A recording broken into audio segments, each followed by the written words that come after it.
Hi everybody, it's Keren here from tuppence.co.uk and thank you very much for joining me today.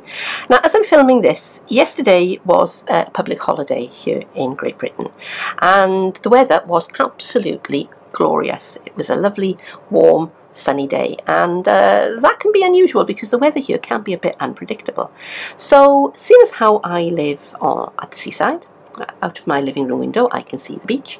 My other half and I, my husband and I, we went for a little stroll along the beach, and that has inspired me to make this little box. Now, I've sized it to fit two of these. These are little Yankee Candle tea lights, and this size of box would be nice to give a couple of these or some other small gift. So stay with me, I'll show you how I made it.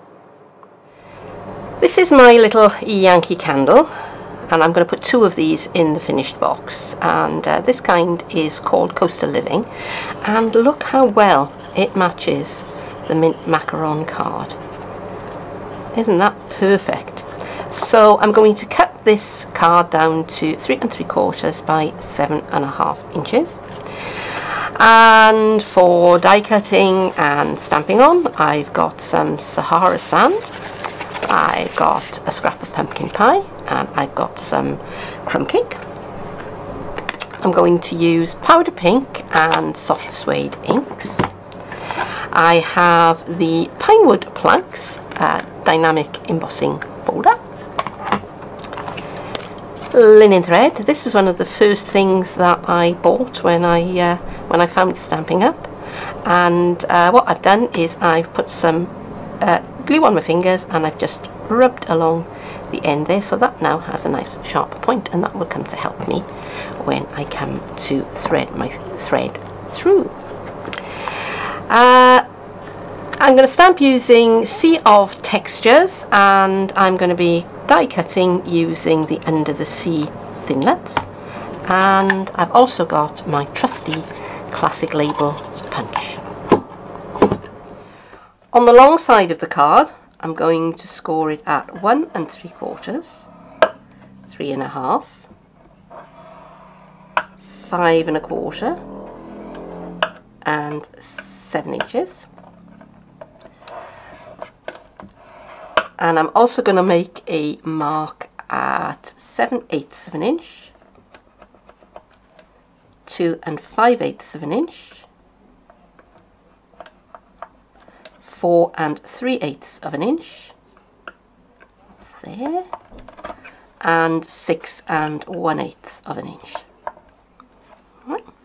So now I'm going to turn my card around, and I'm going to score it at 7/8 of an inch and 2 5/8 of an inch.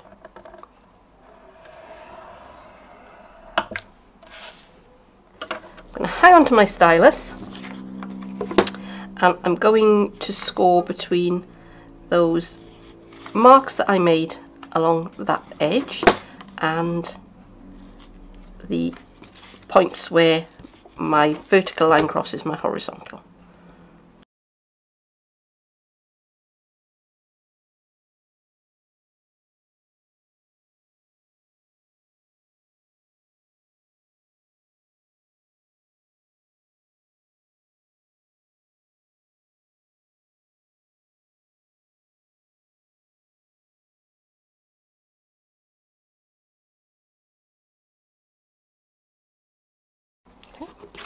And don't worry if you didn't get all of that, because I will put the cutting diagram on my blog. And in fact, I'll show it to you now.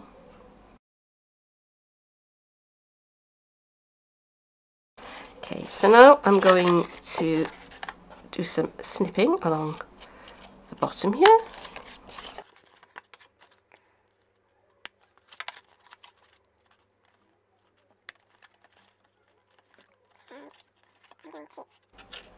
Cut off this skinny little flap at the bottom here, and I'm going to create a little bite out of that one. Let me just finish this one, and I'm just going to lightly train these fold lines so that I can find them again in a minute. I mean, I'm not going as far as burnishing them heavily, because the next thing that I'm going to do will probably take those burnished lines right out. So I want a wood grain texture on my card, so I'm going to use my dynamic embossing folder. Now the dynamic embossing folders, they are thicker than the usual embossing folders. So when I'm using this one, I'm going to put it down onto my base plate. I'm going to line my card up inside, and I'm going to leave that flap out because it's not big enough for it all to go in one go. I'm going to try and keep it at a right angle. Put my cutting plate on top, run that through, and then I'm going to take my card out and I'm going to run it back through with just that little bit inside, and what I will have then is I will have all of my card embossed. So I'm going to go away and do that, and I will be right back. I have powdered pink ink and a stamp and sponge. I have my powder pink ink, and I've got a bit of sponge, and I'm going to sponge all over my textured card. I'm not going to worry too much about the bottom here because that will hardly be seen.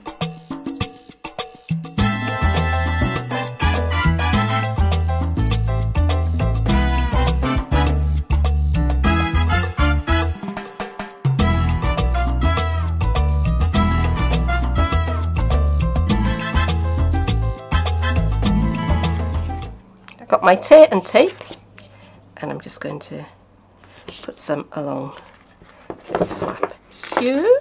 Get rid of the bit I don't need, and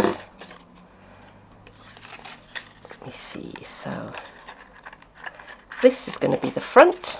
So on this piece I'm going to put a couple of pieces in tear and tape, ready for when I close the box on.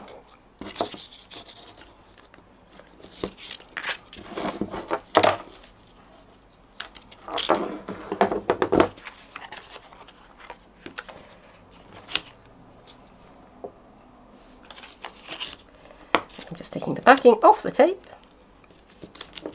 and of course you could use a liquid adhesive for this. If you've still got any fast fuse kicking around, that would be great as well. I'm so sad that that was discontinued. I wouldn't use snail because it's not generally strong enough for boxes. It's okay for cards where things aren't going to be put under too much stress, but for boxes, not so much. Okie dokie. So I've got my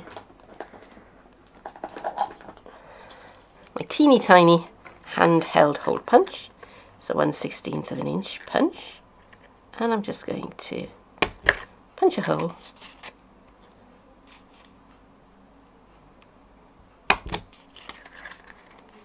right through the centres here, and I'm lining it up so that I get my little holes in pretty much the same place. Okay, so to close up the box, I'm going to start with those two sides, and actually I think I'm probably going to do a little bit of burnishing here, because putting this through the big shot kind of squashed out all of the crease lines that I'd already put in. So excuse me for a minute while I do a little bit of burnishing, because I want things to line up nice and straight. And when you burnish things, sometimes you can persuade card to do what it doesn't really want to do. You can be firm with it.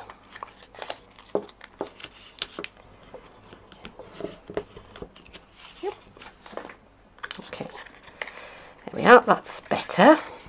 Okay, so tuck my two side flaps in, tuck my back panel in, and take the backing off my tape. Bum, ba-dum, ba-dum, ba-dum.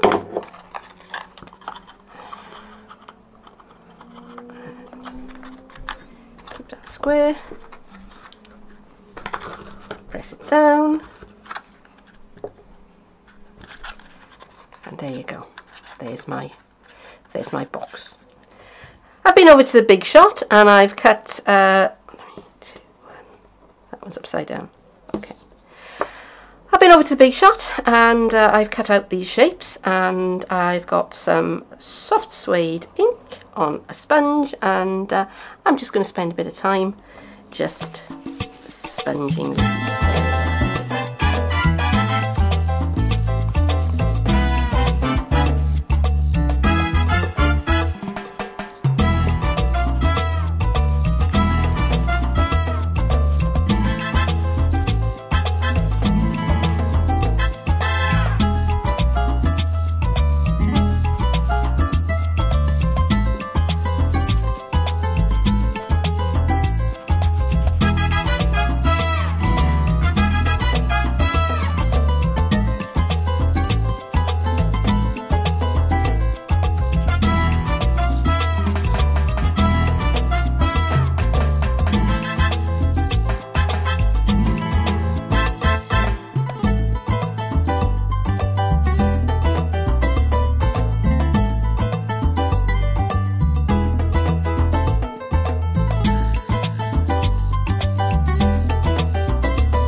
And now I'm just going to arrange these around the side of my box. So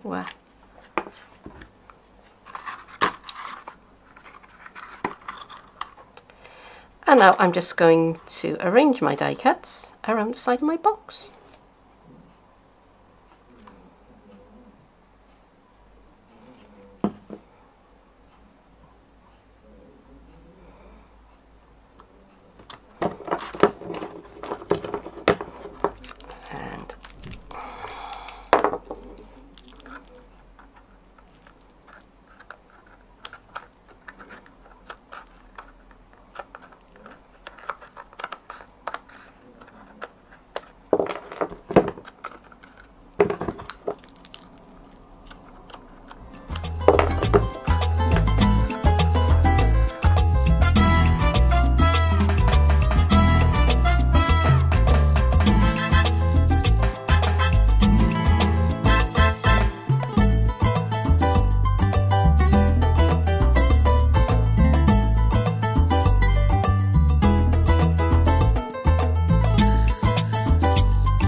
Here's my sentiment. I've chosen You're One of a Kind, and I've got soft suede ink and a scrap of crumb cake, and I'm just going to stamp that down, and I'm going to count 1, 2, 3, 4, 5 for the ink to transfer. Okay, and close that, put that out of the way so I don't put my thumb in it, because that would be the kind of thing I normally do.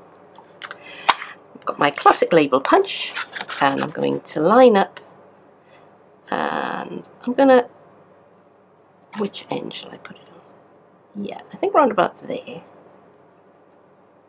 Looks about right. I want it further down towards the left hand side. And here is my little teeny tiny hole punch. So I'll put that where I can see what I'm doing. That would be good.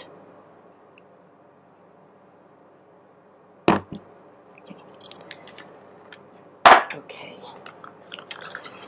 So I'm going to bring back my box. Now I've already popped my my candles inside, and I've got my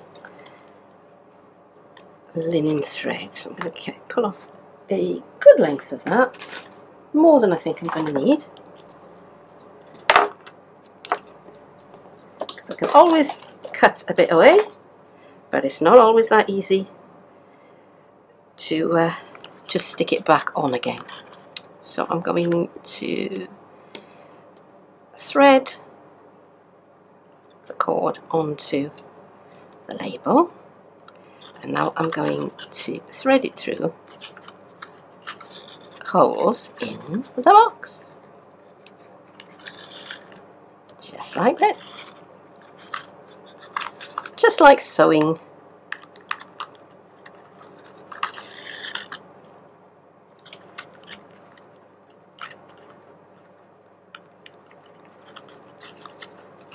And if you do the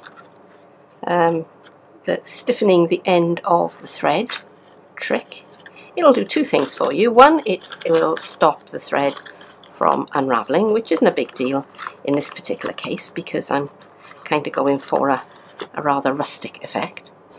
But it will also make it very, very easy to thread. And let me just pull this tight.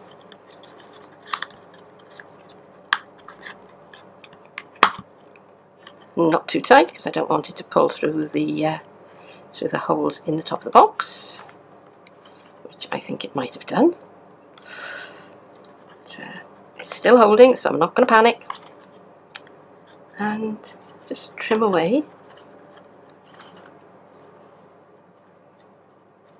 these extra bits and get my bow looking the way I want it to.